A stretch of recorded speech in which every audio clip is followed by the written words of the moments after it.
they are having a concern for the specific stand queue system, how best the technology can resolve that.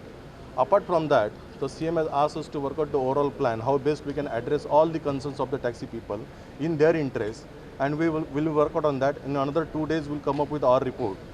And we really appreciate the way CM has given us a confidence. We are with the CM, we have full faith in him. This is the solution, this is not a fight. This solution need to be arrived based on the discussion, this solution need to be arrived based on the consensus, what we can address over there. So as I mentioned that, specific concern about the wages, the specific concern about the stand, specific concern about the area and locality. So that we are addressing, we'll work out on the report on that part and we'll come up with the solution. The taxi owners are demanding scrapping of GoaMiles. I think that's not a question. We have a full faith in CM, and his stand is very clear on that.